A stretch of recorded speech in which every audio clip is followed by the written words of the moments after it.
The city buzzed with energy, its streets alive with the clamor of car horns, murmurs of passerby, and the distant echoes of a street performer's saxophone. Amid the cacophony, Malcolm Rivers walked briskly down the sidewalk, a leather-bound portfolio clutched tightly under his arm. His face, framed by a thick beard and piercing dark eyes, bore a mixture of determination and weariness. The weight of countless rejections hung heavy on his shoulders, but his resolve remained unbroken. He was a dreamer, an artist, and, above all, a fighter. Malcolm had always seen the world differently. To him, a cracked sidewalk wasn't just a neglected piece of concrete but a metaphor for resilience. The graffiti that adorned the city walls weren't acts of vandalism, they were unfiltered voices, crying out for recognition. His art reflected this perspective. Abstract and raw, his work was an explosion of color, form, and emotion, tackling themes of racial inequality, systemic oppression, and the complexities of human connection. He poured his soul onto every canvas, painting with the fervor of a man who knew he might not see tomorrow. But the art world was unforgiving. Malcolm had spent years knocking on the doors of galleries, only to be met with polite declines or outright indifference. The whispers of too radical or not commercial enough echoed in his mind. Deep down, he knew the truth. His skin color and unapologetic messages made him an outsider in a world that prized conformity masked as innovation. Today, however, Malcolm had mustered the courage to visit Whitmore Contemporary, one of the most prestigious galleries in the city. The gallery was synonymous with wealth and exclusivity. Its owner, Charles Whitmore, a tastemaker who had built an empire on his ability to dictate what was considered high art. Whitmore was the gatekeeper Malcolm needed to impress, a daunting prospect, considering the man's reputation for arrogance and his disdain for anything that didn't align with his elitist sensibilities. As Malcolm stepped into the gallery, he was momentarily struck by its grandeur. The polished marble floors reflected the soft glow of recessed lighting, while the pristine white walls displayed an array of carefully curated pieces. Wealthy patrons wandered the space, their hushed conversations blending into the faint classical music playing in the background. Malcolm's presence drew a few curious glances, but most eyes quickly turned away. He was an anomaly in this world of tailored suits and designer dresses, his worn jeans and paint-splattered boots a stark contrast. He approached the reception desk, where a young woman greeted him with a rehearsed smile. "May I help you?" she asked, her tone polite but detached. "I'm here to see Mr. Whitmore," Malcolm replied, his voice steady despite the nervous flutter in his chest. "I'd like to show him my work." The woman hesitated, her eyes scanning him as if evaluating whether he was worth the trouble. "Do you have an appointment?" "No," Malcolm admitted, his grip tightening on his portfolio. "But I won't take up much of his time. I just need a chance." After a long pause, she picked up the phone and made a brief call. Moments later, Charles Whitmore appeared. Tall and impeccably dressed, he exuded an air of self-assured superiority. His salt and pepper hair was neatly combed, and a faint smirk played on his lips as he approached Malcolm. "And who do we have here?" Whitmore asked, his tone dripping with condescension. "Malcolm Rivers," Malcolm said, extending a hand that Whitmore ignored. "I'm an artist, and I was hoping to show you some of my work." Whitmore's eyes swept over Malcolm, lingering on his worn clothing and battered portfolio. "An artist, you say? Well, let's see what you've got," he said, his smirk widening. Malcolm opened his portfolio and carefully displayed his pieces, each one a testament to his talent and vision. There were vibrant abstracts that seemed to pulse with life, portraits that captured the anguish and hope of marginalized communities, and collages that juxtaposed beauty and chaos. But as Whitmore flipped through the pages, his expression grew increasingly dismissive. "I see what you're trying to do," Whitmore said finally, closing the portfolio with a sharp snap. "But this isn't art. It's amateur at best, pandering at worst. My clients wouldn't touch this with a 10-foot pole." Malcolm's jaw tightened, but he forced himself to remain calm. "My work tells stories that matter," he said. "It's about the world we live in, the struggles, the injustices, the beauty and resilience." Whitmore chuckled, a cold, mirthless sound. Let me give you some advice, Mr. Rivers. If you want to make it in this world, you need to cater to your audience. People don't want to be confronted with your so-called truth. They want art that decorates their walls, not that challenges their conscience. Malcolm felt the sting of Whitmore's words, but he refused to let them crush him. Instead, he looked the man in the eye and said, "I appreciate your feedback. But art isn't about catering to anyone. It's about making people feel something, whether they like it or not." Whitmore waved a dismissive hand. "Believe what you want, but don't waste my time again." As Malcolm left the gallery, his mind drifted to his past. He remembered the cramped apartment where he grew up, his mother working 2 jobs to keep food on the table. He remembered the first time he held a paintbrush, a gift from a teacher who saw potential in him. He remembered the nights he spent sketching by candlelight when the electricity was cut off, dreaming of a future where his art could make a difference. Those memories fueled his resolve. Whitmore's dismissal was just another obstacle in a lifetime of challenges. Malcolm knew his journey wouldn't be easy, but he also knew that his talent was undeniable. He vowed to prove Whitmore and everyone else wrong, not for their approval, but for himself and for every young artist who had ever been told they didn't belong. The rain fell in rhythmic sheets against the windows of Malcolm's modest apartment, a small but comforting space cluttered with canvases, brushes, and jars of paint. A familiar hum of inspiration filled the room as he stood before a half-finished painting, the colors swirling together in chaotic harmony. The piece spoke of upheaval and renewal, its jagged lines and vibrant hues capturing the tension between struggle and hope. For Malcolm, art was more than a vocation, it was a lifeline, a way to process the complexities of his world. What he didn't know was that his work had already begun to ripple far beyond the confines of his studio. Malcolm had been participating in underground exhibitions for years, often in dimly lit warehouses or reclaimed urban spaces. These events were raw and unpolished, attended by a mix of street artists, renegade collectors, and art enthusiasts who sought authenticity over prestige. It was at one such exhibition that an anonymous collector had stumbled upon Malcolm's work. The collector had been drawn to the raw emotionality of Malcolm's pieces, the way they seemed to vibrate with life and demand introspection. Over time, this collector had quietly purchased several of Malcolm's paintings, always through intermediaries, leaving Malcolm unaware of the growing interest in his talent. Months turned into years, and those early purchases began to circulate in private collections and niche art circles. Critics whispered about the enigmatic artist behind the works, marveling at their depth and uniqueness. The anonymity only added to Malcolm's allure, turning his pieces into prized commodities. Without his knowledge, his paintings were now being auctioned for staggering sums, with collectors eager to own a piece of his vision. It was during a quiet afternoon, as Malcolm prepared a new canvas, that his life took an unexpected turn. A sharp knock echoed through his apartment, startling him from his thoughts. He opened the door to find a sharply dressed man in his late 40s, holding a leather briefcase and wearing an expression of polite urgency.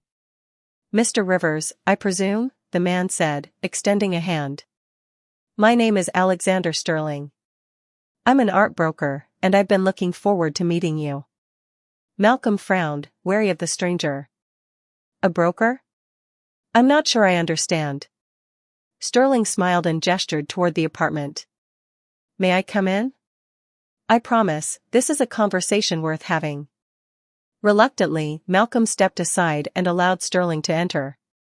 The broker's gaze swept over the room, taking in the organized chaos of Malcolm's creative process. "You've built quite the body of work here," Sterling remarked, his tone admiring. "But I suspect you don't realize just how far your reach has extended." Malcolm folded his arms, skepticism etched into his features. "What are you talking about?" Sterling set his briefcase on a small table and opened it, revealing a stack of glossy photographs and documents. "These," he said, spreading the photos out, "are images of your paintings. They've been auctioned at private events and acquired by some of the most influential collectors in the world." Malcolm's eyes widened as he stared at the photos. Each one depicted a piece he'd created, some from years ago. "But, how?" "I didn't sell them at those prices. I barely make enough to cover my rent. That's where I come in, Sterling explained.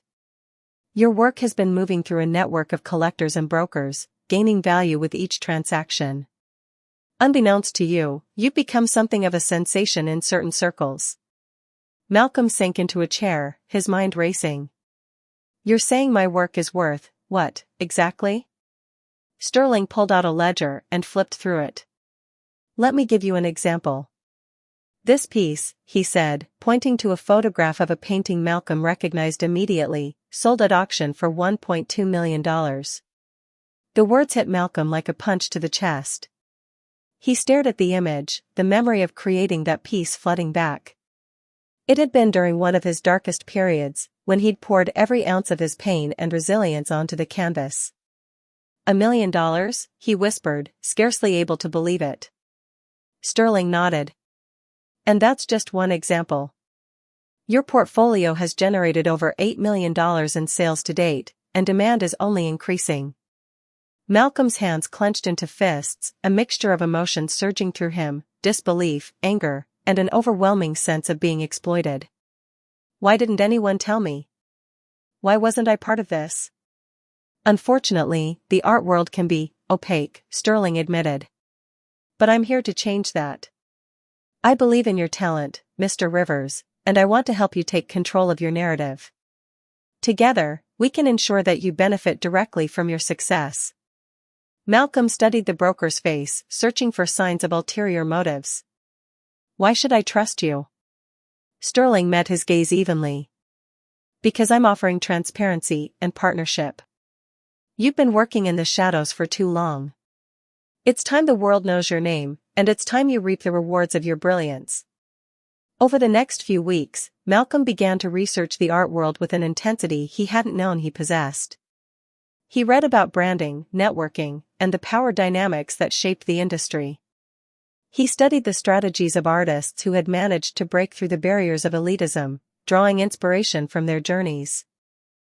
At the same time, Sterling introduced Malcolm to a network of allies, gallery owners, critics, and fellow artists who shared his vision of authenticity. Slowly but surely, Malcolm began to piece together a plan for his own breakthrough. He started documenting his process, sharing glimpses of his work on social media, and building an online following. He experimented with self-promotion, learning to balance humility with confidence. Through it all, Malcolm remained grounded. He knew that fame and fortune could never replace the passion that had driven him to create in the first place. But he also understood that visibility would give him a platform to amplify the voices of those who had been silenced for too long. As Malcolm prepared for his first major exhibition, a show that would finally introduce him to the world on his own terms, he couldn't help but marvel at the journey that had brought him to this moment. He was no longer the struggling artist, knocking on closed doors.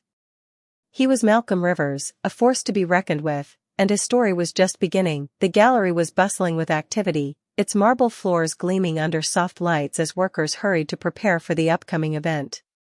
Charles Whitmore stood at the center of the chaos, barking orders at a hapless assistant. He was in his element, orchestrating what he envisioned as the grandest exhibition of the season. The guest list was carefully curated, featuring the city's wealthiest patrons and most influential critics. As always, Whitmore intended to flaunt his dominance in the art world, securing his reputation as a gatekeeper of cultural prestige. Unbeknownst to him, the gallery he so proudly commanded no longer belonged to him. Malcolm Rivers watched the scene unfold from the shadows of an adjacent room, a faint smirk playing on his lips. The journey that had brought him here had been long and fraught with obstacles, but he'd never lost sight of his goal. Whitmore's dismissive words still echoed in his mind, a reminder of the biases and barriers he'd faced in a world that claimed to celebrate creativity but too often marginalized voices like his. After months of meticulous planning, Malcolm had orchestrated what he called the ultimate setup. The plan wasn't just about personal vindication, it was a calculated effort to confront the elitism and prejudice that plagued the art world, starting with Whitmore's gallery. The idea had taken root months earlier, during a conversation with Alexander Sterling. If you want to make a statement, Sterling had said, you need to play their game, but on your terms. Hit them where it hurts, their ego. Malcolm had nodded thoughtfully, the gears already turning in his mind. The first step was to expand his network. With Sterling's help, he began cultivating relationships with influential figures, philanthropists, collectors, critics, and even a few disillusioned gallery owners who were eager to see the art world's power dynamics challenged. Together, they formed a quiet coalition, united by a shared vision of inclusivity and authenticity. Flashbacks revealed Malcolm's own quiet philanthropy, a side of him few knew about. With the money he'd earned from the sale of his paintings, once hidden from him but now firmly under his control, he had been funding community art programs and mentoring young artists from marginalized backgrounds. He visited struggling schools, donated supplies, and offered workshops, often without revealing his identity. For Malcolm, it wasn't about recognition, it was about giving others the opportunities he'd so desperately needed. The centerpiece of his plan was the gallery itself. Through a series of discreet transactions, Malcolm had purchased Whitmore Contemporary, ensuring that the ownership change remained confidential. Whitmore, preoccupied with his grandiose ambitions, hadn't bothered to scrutinize the fine print of his business dealings, assuming his empire was untouchable. Once the acquisition was complete, Malcolm allowed Whitmore to continue running the gallery as if nothing had changed, knowing the man's arrogance would blind him to the reality of his situation. Meanwhile, Malcolm worked behind the scenes to shape the gallery's upcoming event, a lavish showcase of exclusive artists handpicked by Whitmore himself. The irony of the setup was delicious. Whitmore, ever eager to maintain his status as an arbiter of taste, had unwittingly selected several of Malcolm's pieces to feature in the exhibition. Presented under a pseudonym, the works had been submitted by one of Malcolm's allies, their descriptions crafted to appeal to Whitmore's pretentious sensibilities. The paintings were abstract and provocative, their themes centered on systemic oppression and resilience, ironically, the very qualities Whitmore had once dismissed as unmarketable. The night of the event arrived, and the gallery was transformed into a glittering spectacle. Champagne flowed freely, and the air buzzed with the chatter of patrons eager to see and be seen. Whitmore prowled the room like a peacock, basking in the adulation of his guests. He paused frequently to pontificate about the brilliance of the exhibition, unaware that his every word was being recorded by Malcolm's team. Malcolm himself arrived late, blending seamlessly into the crowd. Dressed in a tailored suit, he was almost unrecognizable from the struggling artist who had once stood in this very space, clutching a battered portfolio. He moved through the room with quiet confidence, observing as critics and collectors marveled at his pieces, oblivious to their true creator. Finally, the moment of truth arrived.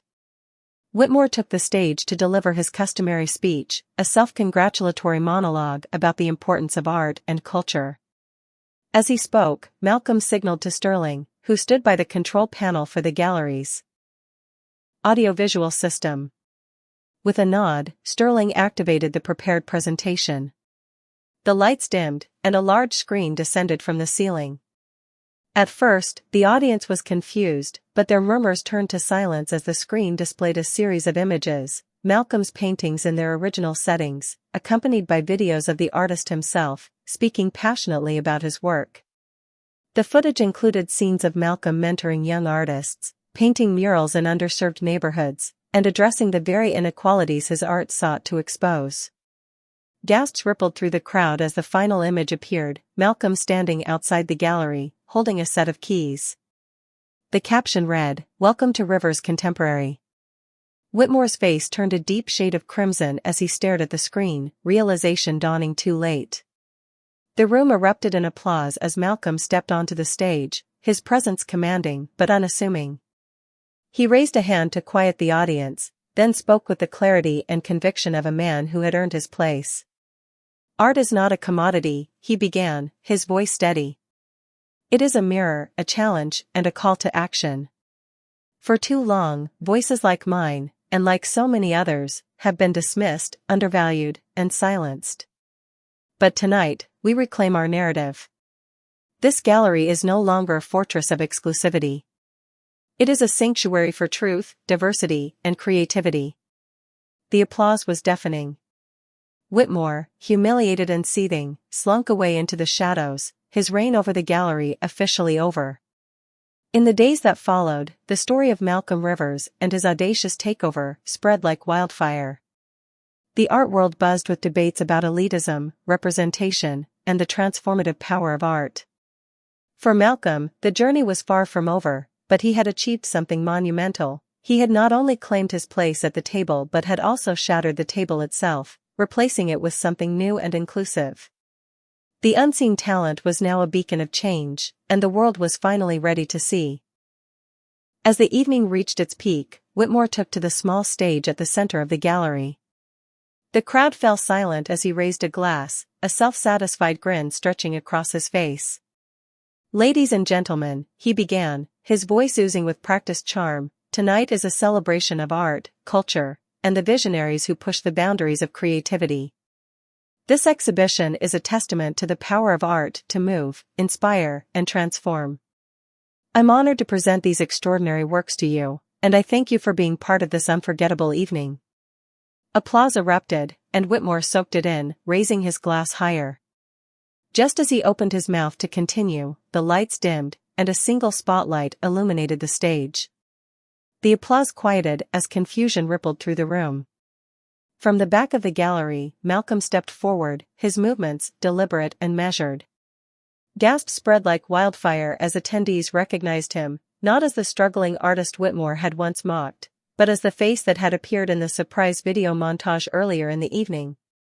Malcolm ascended the stage, taking the microphone from Whitmore with an air of quiet authority. Whitmore, frozen in place, looked like a man who had just been told his empire was built on quicksand. His face cycled through disbelief, confusion, and mounting dread. "Good evening, everyone," Malcolm began, his deep voice steady and commanding. "Thank you for joining us tonight. I say us, because, as of a few months ago, this gallery no longer belongs to Charles Whitmore. It belongs to me." A collective gasp echoed through the room. Whitmore's face drained of color, and he took an involuntary step back. Malcolm turned to face him, his expression calm but unyielding. "Mr. Whitmore," Malcolm said, addressing him directly, "you once told me that my art didn't belong in a place like this, that people like me didn't belong in a place like this.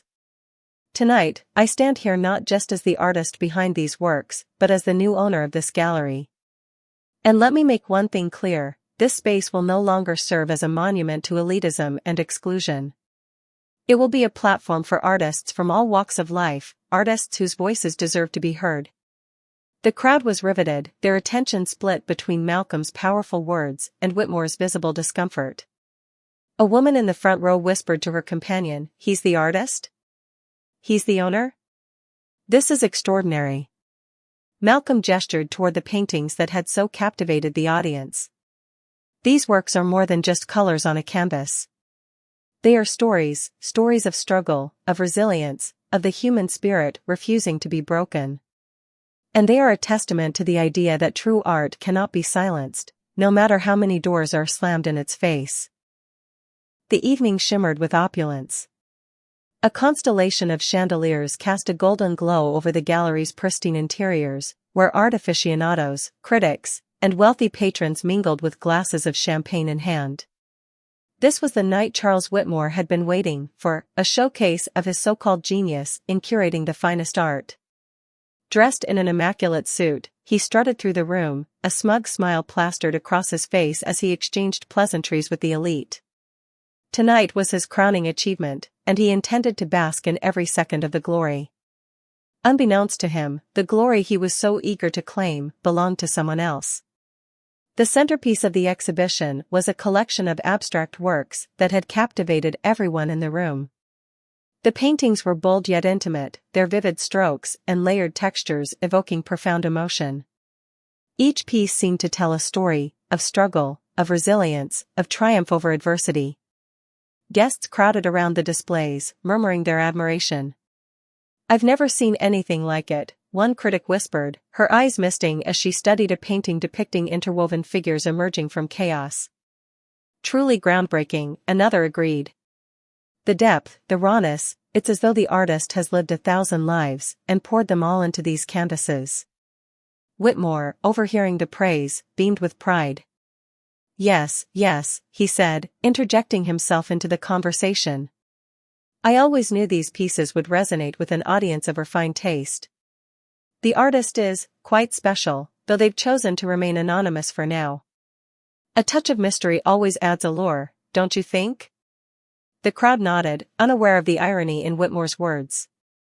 In a private room upstairs, Malcolm Rivers stood before a mirror, adjusting the cuffs of his tailored black suit. His reflection stared back at him, calm but resolute. This was the night he had been preparing for, the culmination of years of struggle and quiet determination. He thought back to the pivotal moments that had shaped his journey, the teachers who had encouraged his talent, the underground exhibitions where he'd found a community, the countless rejections that had only fueled his resolve.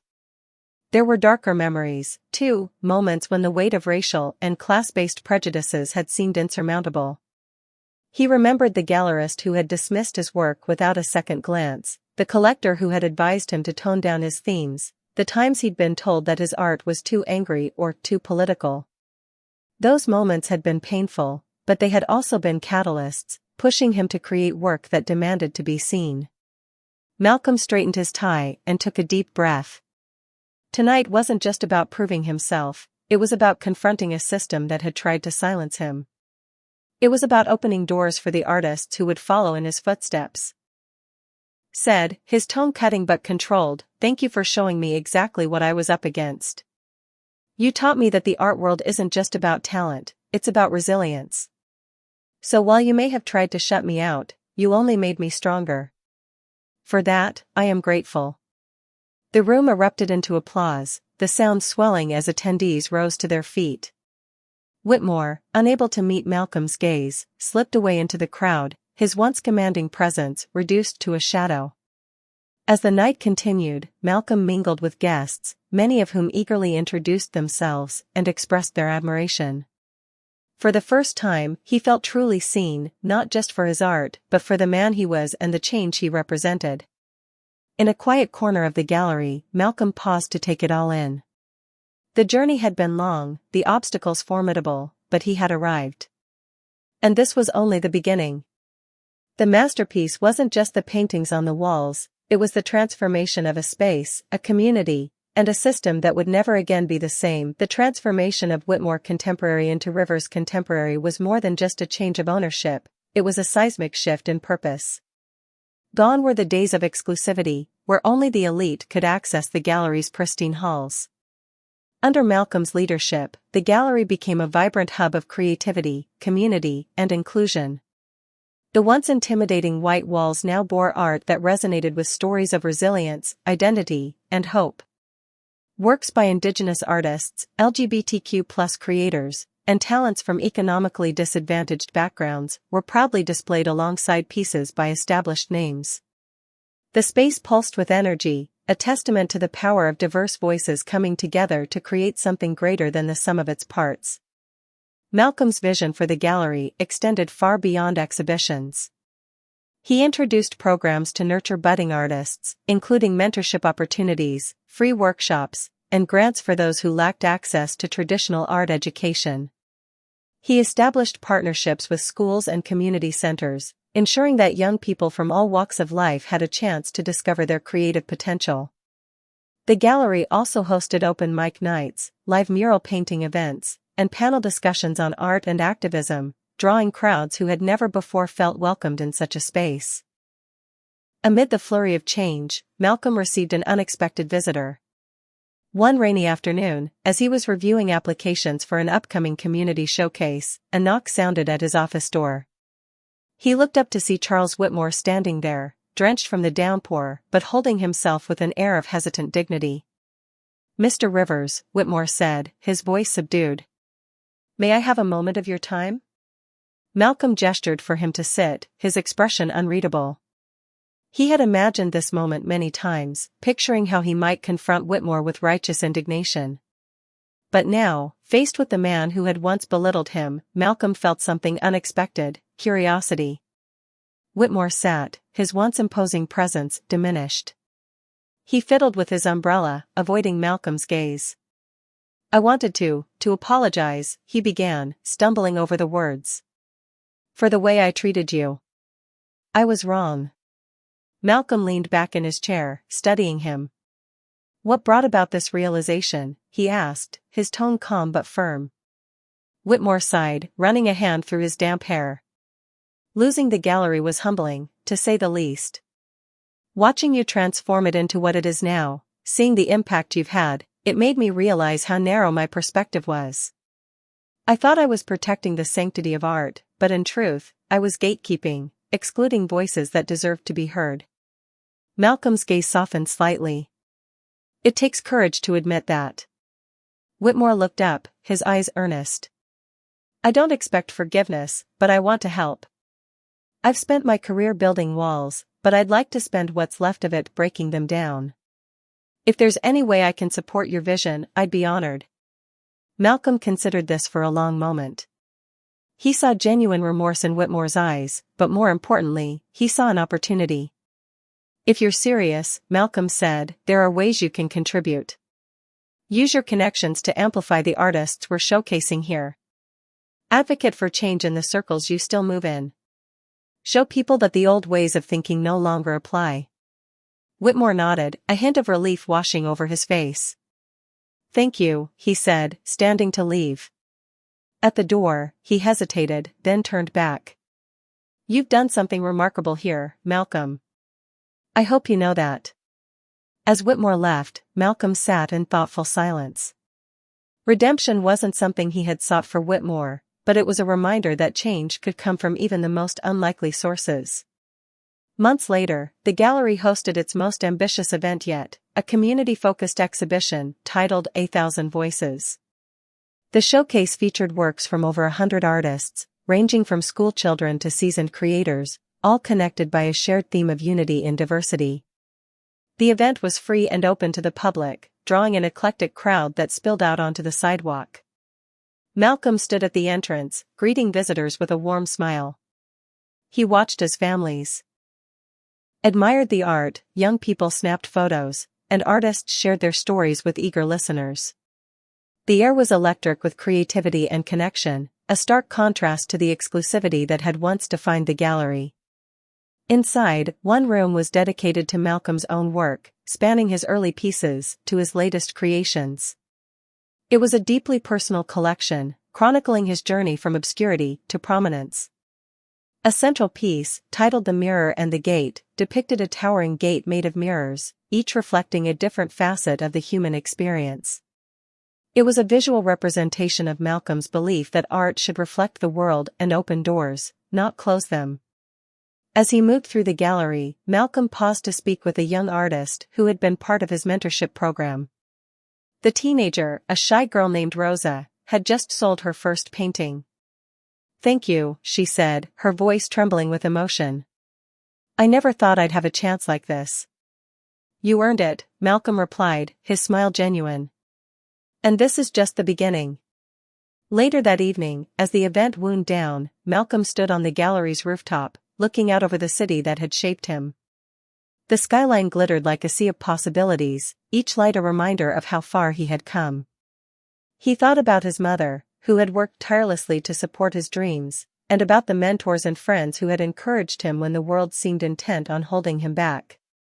He reflected on the lessons he had learned, that resilience was born from adversity, that self-worth could not be dictated by others, and that breaking barriers often required boldness, sacrifice, and unshakable belief in one's vision. As the last of the guests departed and the gallery grew quiet, Malcolm felt a deep sense of fulfillment. He had reclaimed his narrative, shattered the limitations imposed upon him, and built something that would endure long after he was gone. The final scene unfolded in the main gallery, where a group of children sat cross-legged on the floor, painting together under the guidance of a volunteer. Malcolm joined them, picking up a brush and adding his own strokes to their collaborative canvas.